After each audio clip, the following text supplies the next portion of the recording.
Hello friends, പുതിയൊരു വീഡിയോയിലേക്ക് എല്ലാവർക്കും സ്വാഗതം. അങ്ങനെ ദേവയാനിയെ ഡിസ്ചാർജ് ആക്കി വീട്ടിലേക്ക് കൊണ്ടുപോവുകയാണ്. അപ്പോൾ ഡോക്ടർ വന്നിട്ട് ദേവയാനിയോട് പറയുന്നുണ്ടായിരുന്നു, വീട്ടിൽ ചെന്നാലും ഇനി അനാവശ്യമായിട്ടുള്ള ചിന്തകളൊന്നും വേണ്ട, പറഞ്ഞതൊക്കെ മനസ്സിലായല്ലോ എന്നൊക്കെ പറഞ്ഞ് പിന്നെ ആദർശിനോട് കറക്റ്റ് ചെക്കപ്പിൻ്റെ ഡേറ്റിന് തന്നെ കൊണ്ടുവരണം എന്നൊക്കെ പറയുന്നുണ്ട്. ജയനാണെങ്കിലും ഡോക്ടറോട് പറയുകയാണ്, എത്രയും പെട്ടെന്ന് ഇവിടുന്ന് പോകാൻ പറ്റുമെന്ന് വിചാരിച്ചതല്ല എന്നൊക്കെ പറയുമ്പോൾ മറ്റു കോംപ്ലിക്കേഷൻസ് ഒന്നും ഇല്ലാത്തത് കൊണ്ടാണ് ഇപ്പോൾ തന്നെ പോകാൻ പറ്റിയത് എന്നൊക്കെ ഡോക്ടറും പറയുകയാണ്. അപ്പോൾ പിന്നെ ഇവിടെ കഴിയേണ്ട കാര്യമില്ല എന്ന് പറയും. അപ്പോൾ അതിൻ്റെ ഒരു സന്തോഷത്തിന് പിന്നെ എല്ലാവർക്കും അങ്ങനെ മധുരമൊക്കെ കൊടുക്കുന്നു. പിന്നെ അവർ ഡോക്ടറോട് യാത്രയൊക്കെ പറഞ്ഞിട്ട് അവിടെ നിന്ന് അങ്ങ് പോകുന്നു. പിന്നെ ദേവയാനിയെ കൊണ്ടുപോയി ആംബുലൻസ് കയറ്റുന്നുണ്ടായിരുന്നു. ഇതേ സമയം അനന്തപുരി ജലജയും ജാനയും കൂടി സംസാരിച്ചു കൊണ്ടിരിക്കുകയാണ്. ദേവയാനിയുടെ കാര്യം തന്നെയാണ് സംസാരിക്കുന്നത്.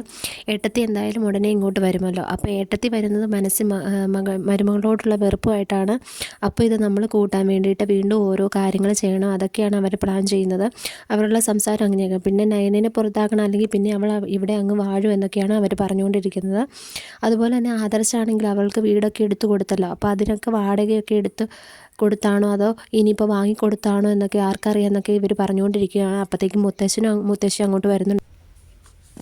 ഇന്ന് ആരെക്കുറിച്ചാണ് പരദൂഷണം എന്ന് ചോദിക്കുമ്പോൾ ജലജ പറയുന്നത്, അങ്ങനെയൊന്നുമില്ല എന്ന് പറഞ്ഞിട്ട് പിന്നീട് നയനയെക്കുറിച്ചുള്ള സംസാരങ്ങൾ തന്നെയാണ് അവിടെ നടക്കുന്നത്. നയനയ്ക്ക് കൊണ്ടുപോയി സ്വർണം കൊടുത്തൊന്നും അവർക്ക് ഇഷ്ടപ്പെട്ടില്ലല്ലോ. അപ്പോൾ അതിനെക്കുറിച്ച് ജാനകിയും ജലജയും ഒക്കെ പറയുന്നുണ്ടായിരുന്നു. അപ്പം മുത്തശ്ശൻ പറയുന്നു, ഇനിയിപ്പം മോളിങ്ങോട്ട് വരുന്നില്ല എന്ന് തീരുമാനിച്ചാലും മോളുടെ അച്ഛൻ്റെയും അമ്മയുടെയും കാല് പിടിച്ചിട്ടാണെങ്കിലും മോളെ ഇങ്ങോട്ട് കൂട്ടിക്കൊണ്ടുവരും എന്നൊക്കെ മുത്തശ്ശൻ പറയും. ഇനിയിപ്പോൾ ആര് പറഞ്ഞിട്ടും കാര്യമില്ല എന്ന് പറയുന്നു. അപ്പോൾ അവർക്കത് ഇഷ്ടപ്പെടുന്നില്ല.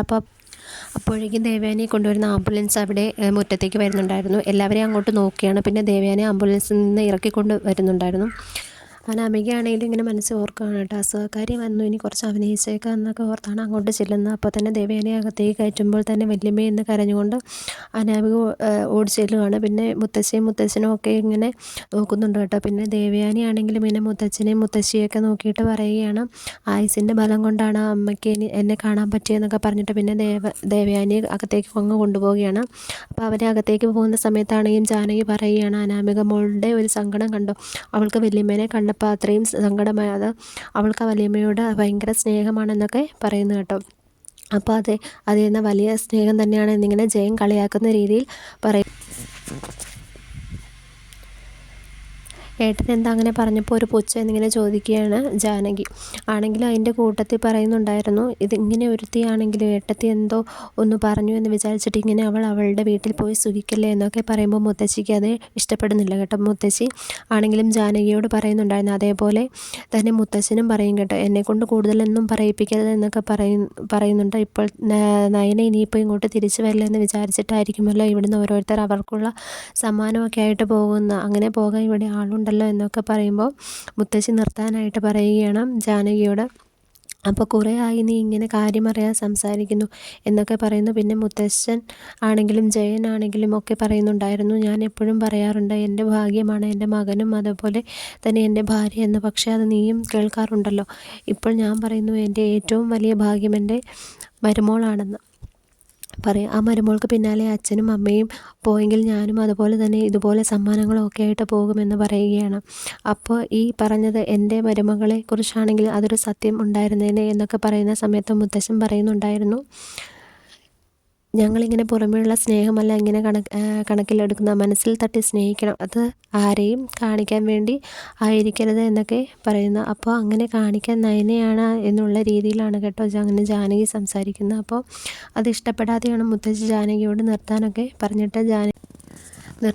പറഞ്ഞിട്ട് പിന്നീട് ദേവയാനിയെ റൂമിൽ കൊണ്ട് കിടത്തുന്ന സമയത്ത് ജലജി അനാമിക അവിടെ തന്നെ ഉണ്ട്. അപ്പം നയനയെക്കുറിച്ച് തന്നെയാണ് അവർ പറഞ്ഞുകൊണ്ടിരിക്കുന്നത്. ഇനിയിപ്പം ഏട്ടത്തി ഇങ്ങനെ തിരിച്ചു വന്നല്ലോ, അവൾക്ക് ഇങ്ങോട്ട് വരാലോ എന്നൊക്കെ പറയുമ്പോൾ അവൾ എന്തിനാ ഇപ്പം ഇങ്ങോട്ട് വരുന്നത്, ആദർശ് മലയ്ക്ക് പോയിട്ട് വന്നാൽ മതിയെന്ന് ഞാനല്ലേ പറഞ്ഞത്, അങ്ങനെ വന്നാൽ മതി എന്നൊക്കെ പറയുന്നു. അവൾ അവിടെ പോയി നിൽക്കുന്ന സമയത്ത് അനിയാണെങ്കിൽ ഏത് സമയം അങ്ങോട്ട് പോയിക്കൊണ്ടിരിക്കുകയാണ് എന്നൊക്കെ അനാമിക പറയുന്നുണ്ട്. പിന്നീട് അതുപോലെ തന്നെ മുത്തശ്ശനും മുത്തശ്ശിയും സ്വർണം കൊണ്ട് കൊടുത്തതും അതൊക്കെ എന്തിനാണ്, ഒരു വലിയ വീട് കൊടുത്തതും അതൊക്കെ എന്തിനാണെന്ന് മനസ്സിലാവുന്നില്ല എന്നൊക്കെ പറയുന്നു. പിന്നീട് ആദർശനോട് ചോദിക്കുന്നുണ്ട്, നീ എന്തിനാ അവർക്ക് വീട് കൊടുത്തതെന്നൊക്കെ ചോദിക്കുന്നു. പിന്നെ ആദർശാണെങ്കിൽ അതിനൊന്നും ഒരു മറുപടിയും പറയാതെ നിൽക്കുകയാണ്. ജലജ ആണെങ്കിൽ അതിനൊക്കെ എരിവ് കൂട്ടാൻ വേണ്ടിയിട്ട് ഓരോ കാര്യങ്ങളിങ്ങനെ പറഞ്ഞു കൊടുക്കുകയാണ്. ദേവയാനിക്കാണെങ്കിലും ഇങ്ങനെ നയനയെ കുറിച്ച് പറയുന്നതൊന്നും അത്രയ്ക്ക് ഇഷ്ടമല്ലല്ലോ. അപ്പോൾ അതുപോലെ തന്നെ പിന്നീട് പറയുന്നുണ്ടായിരുന്നു, അവളുടെ പിറകെ എന്തിനാ എല്ലാവരും ഇങ്ങനെ പോകുന്നു, ഇതിപ്പോൾ വലിയ നാണക്കേടായല്ലോ എന്നൊക്കെ പറയുന്നു. പിന്നെ ആദർശാണെങ്കിലും പറയുന്നുണ്ടായിരുന്നു, ഇനിയിപ്പോൾ ഞാൻ ഇവിടെ നിൽക്കുന്നുണ്ടെങ്കിൽ ശരിയാവില്ല, ഞാനല്ല ഇങ്ങനെ മുത്തശ്ശനും മുത്തശ്ശിയാണ് നയനയുടെ പ്രസൻസ് ഇവിടെ കൂടുതൽ ആഗ്രഹിക്കുന്നത്, അവരുടെ മനസ്സും നമ്മൾ കണ്ടറിയണ്ടേ എന്നൊക്കെ പറഞ്ഞിട്ട് ആദർശ് അവിടെ നിന്ന് അങ്ങ് പോകുകയാണ്. ആ സമയത്ത് ജലജ പറയുകയാണ്, മുത്തശ്ശൻ്റെയും മുത്തശ്ശിയുടെയും കാര്യം പറഞ്ഞ് ഇവളെ ഇവിടെ നിർത്താനാണ് നോക്കുന്നത് എന്നൊക്കെ പറയുന്നു. അപ്പോൾ അതേപോലെ തന്നെ അനാമികയും പറയുകയാണ്, ഇനിയിപ്പോൾ അവർ ഇങ്ങോട്ട് വന്നിട്ടുണ്ടെങ്കിൽ ഇങ്ങനെ ഞാനായിരിക്കും അവരെ ഇവിടുന്ന് തുരത്താൻ പോകുന്നു എന്നൊക്കെ പറയുന്നു. ഇവിടുന്ന് പുറത്ത് പോകുന്നു എന്നൊക്കെ പറയുമ്പോൾ ദേവയാനി പറയുന്നുണ്ടായിരുന്നു, മോൾ ഇങ്ങനെ നിസ്സാര കാര്യങ്ങൾക്കൊന്നും ഇങ്ങനെ പിണങ്ങി പോകരുത്, അവിടെ ഇങ്ങനെ തോറ്റു പോകുന്നത് ഞങ്ങളൊക്കെ തന്നെയാണ് എന്ന് പറയുന്നു. അപ്പോൾ അനാമിക ആണെങ്കിലും പറയുകയാണ്, അച്ഛനും അമ്മയും എന്നെ ഇങ്ങനെ നിർബന്ധിച്ചുകൊണ്ടിരിക്കുകയാണ് അവിടെ വീട്ടിൽ ചെന്ന് നിൽക്കാനായിട്ട് എന്നൊക്കെ പറയുന്നു. അപ്പോൾ ജലജയ്ക്ക് ഇങ്ങനെ കാര്യം മനസ്സിലാവുന്നുണ്ടല്ലോ, അനാമികയുടെ സ്വഭാവമൊക്കെ ജലജയ്ക്ക് ഏകദേശം അറിയാമല്ലോ. അപ്പോൾ അതുകൊണ്ട് തന്നെ ഇങ്ങനെ മനസ്സ് ഓർക്കുന്നുണ്ടായിരുന്നു, അവളും അച്ഛനും അമ്മയും തന്നെയായിരിക്കും ഇവളെ ഇങ്ങോട്ട് തള്ളിവിടുന്നത്, ഇവള് എൻ്റെ മരുമകളെക്കാട്ടിലും നല്ല നടിയാണെന്നാണ് തോന്നുന്നത് എന്നൊക്കെ ഇങ്ങനെ ജലജ ഇങ്ങനെ മനസ്സിൽ ഓർക്കുന്നുണ്ട്. പിന്നെ നന്ദു ആണെങ്കിൽ നയനേനെ പിടിച്ച് നടത്തിക്കൊണ്ടിരിക്കുന്ന കാണാം. അപ്പോൾ കനക പറയുന്നുണ്ട്, ഇങ്ങനെ നടക്കേണ്ട മോളെ എന്നൊക്കെ പറയുന്നു. അപ്പോൾ ഏത് സമയവും ഇങ്ങനെ നടക്കരുതെന്നൊക്കെ പറയുന്നുണ്ട്, ഇങ്ങനെ ഒറ്റയ്ക്ക് നടന്നോളാം, കൈ പിടിക്കേണ്ടെന്നൊക്കെയാണ് ചേച്ചി പറയുമ്പോൾ അങ്ങനെ നടക്കാലോ എന്ന് നയന പറയുകയാണ്.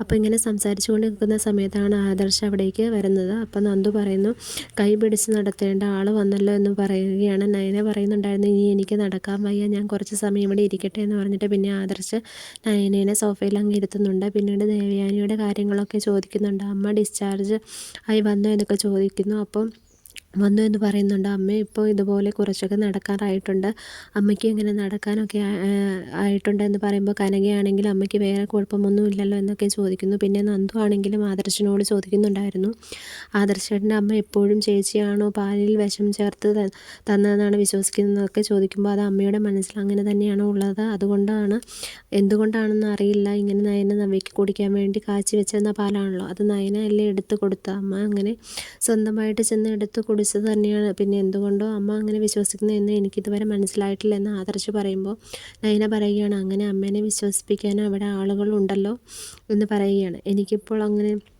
അതുപോലെ ഇങ്ങനെ നവ്യേച്ചിയുടെ വയറ്റിലെ കുഞ്ഞിനെ കളയണമെന്ന് ആഗ്രഹിക്കുന്ന ഏറ്റവും കൂടുതൽ അബി അപ്പച്ചിയാണ്, പക്ഷേ എനിക്കിപ്പോൾ നല്ല സംശയം അനാമികയും അവളുടെ അമ്മയുമാണ് എന്നിങ്ങനെ നയന പറയുന്നുണ്ട്.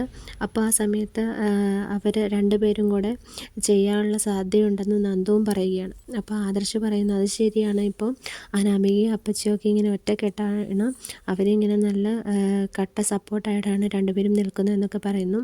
അപ്പോൾ അതിനുള്ള സാധ്യതയുണ്ടെന്ന് പറയുന്നുണ്ടായിരുന്നു. പിന്നീട് നയന പറയുകയാണ്, ചിലപ്പോൾ ഇതൊക്കെ ഇങ്ങനെ ഒരു ദൈവനിശ്ചയമായിരിക്കും, ഇപ്പോൾ ഞാനിങ്ങനെ ആദർശേട്ടൻ്റെ അമ്മയ്ക്ക് കരൾ കൊടുത്തത് കൊണ്ട് ആദർശേട്ടൻ എന്നെ ഇങ്ങനെ കൂടുതൽ സ്നേഹിക്കുന്നില്ലേ എന്നൊക്കെ പറയുന്നു. എന്നിട്ട് നയന പറയുന്നുണ്ടായിരുന്നു, ഇനിയിപ്പോൾ ആരെ എങ്ങനെ തള്ളിപ്പറഞ്ഞാലും ആദർശേട്ടൻ എന്നെ തള്ളിപ്പറയില്ല എന്ന് എനിക്ക് അറിയാലോ എന്നൊക്കെ പറയുന്നുണ്ട്. ആ സമയത്ത് ആദർശ് പറയുകയാണ്, അതല്ലെങ്കിലും അങ്ങനെ തന്നെയാണ് എന്ന് പറയുന്നു കേട്ടോ. പിന്നീട് കനക ചോദിക്കുന്നുണ്ടായിരുന്നു, ഇനിയിപ്പം മകരവിളക്കിനല്ലേ പോകുന്നുള്ളൂ എന്ന് ചോദിക്കുമ്പോൾ അതെ, ഇനിയിപ്പം അങ്ങനെ പോകുന്നുള്ളൂ, ഇവിടുന്ന് തന്നെ നടന്നു പോകാനാണ് തീരുമാനിച്ചിരിക്കുന്നത് എന്നൊക്കെ പറയുന്നു. പക്ഷേ വീട്ടിൽ നിന്ന് ഇനിയിപ്പോൾ ഇങ്ങനെ അധിക സമയം മാറി നിൽക്കാൻ പറ്റാത്തത് കൊണ്ട് എരുമേലിയിൽ ചെന്നിട്ട് അവിടെ നിന്ന് നടന്നു പോകാനാണ് തീരുമാനം എന്നൊക്കെ പറയുന്നു. അപ്പോൾ ഇനിയിപ്പോൾ ഞാൻ മലയ്ക്ക് പോയി വരുന്നവരെ നയന ഇവിടെ നിൽക്കട്ടെ എന്നാണ് അമ്മ പറയുന്നത് എന്ന് പറയുമ്പോൾ അതൊരു അനുഗ്രഹമായില്ല എന്നൊക്കെ ആദർശ് പറയുന്നു. നയന പറയുന്നുണ്ടായിരുന്നു, ഇനിയിപ്പോൾ അങ്ങനെയാണെങ്കിലും ഞാൻ അന്ന് തന്നെയല്ലേ തിരിച്ചു വരികയുള്ളൂ എന്നൊക്കെ പറയുകയാണ്. അപ്പോൾ മകരവിളക്ക് വരെ മോൾ ഇവിടെ നിന്നിട്ട് അങ്ങോട്ട് തിരിച്ചു വരുമ്പോൾ പിന്നെ അവിടെ അത് പലർക്കും ബുദ്ധിമുട്ടാവുമല്ലോ എന്നൊക്കെ പറയുമ്പോൾ ഇനിയിപ്പോൾ അവരുടെ ബുദ്ധിമുട്ടും ഞാൻ നോക്കുന്നില്ല, ഇനിയിപ്പോൾ മറ്റാരേക്കാൾ ആകാശമുണ്ട് അവിടെ നയനയ്ക്ക് നിൽക്കാനായിട്ടെന്ന് മുത്തശ്ശനും മുത്തശ്ശിയൊക്കെ പണ്ടേ പറഞ്ഞതാണ്. ഇനിയിപ്പോൾ അവിടെ നിന്ന് ആര് പുറത്ത് പോയാലും അവസാനം പുറത്ത് പോകുന്നത് നയനയായിരിക്കും, അവൾ ഒറ്റയ്ക്കായിരിക്കില്ല പോവുക, എൻ്റെ കൂടെ ആയിരിക്കും പോവുക എന്നൊക്കെ പറയുമ്പോൾ അതൊക്കെ കേൾക്കുമ്പോൾ കനയ്ക്ക് ആണെങ്കിലും ഭയങ്കര സന്തോഷമാവുന്നുണ്ട്. പിന്നീട് അനി ദേവയാനിയുടെ റൂമിലേക്ക് കടന്നു വരുവാണ്. അപ്പോൾ ദേവയാനി ചോദിക്കുകയാണ്, നീ എപ്പോഴും എന്തിനാണ് അനാമിക മോളെ ഇങ്ങനെ വിഷമിപ്പിക്കുന്നത്, നീ എപ്പോഴും എന്തിനാണ് അവളുടെ നയനയുടെ അടുത്ത് പോകുന്നത് കൊണ്ടല്ലേ അവൾക്ക് ഇങ്ങനെ വിഷമമാകുന്നത് എന്നൊക്കെ പറയുന്നു. അവൾ എന്നെപ്പോലെ രോഗിയാണോ എന്നൊക്കെ ചോദിക്കുകയാണ്. അനി പറയുന്നുണ്ട്, ഇവിടെ എല്ലാവർക്കും ഏട്ടത്തി എന്താണെന്ന് മനസ്സിലായിട്ടുണ്ട്, വല്യച്ഛനും ഏട്ടനും വരെ എല്ലാം മനസ്സിലായിട്ടുണ്ട്, ഇനി വല്യമ്മ കൂടി എല്ലാം മനസ്സിലാക്കണം എന്നൊക്കെ പറഞ്ഞ് അനി എണീറ്റ് പോവുകയാണ്.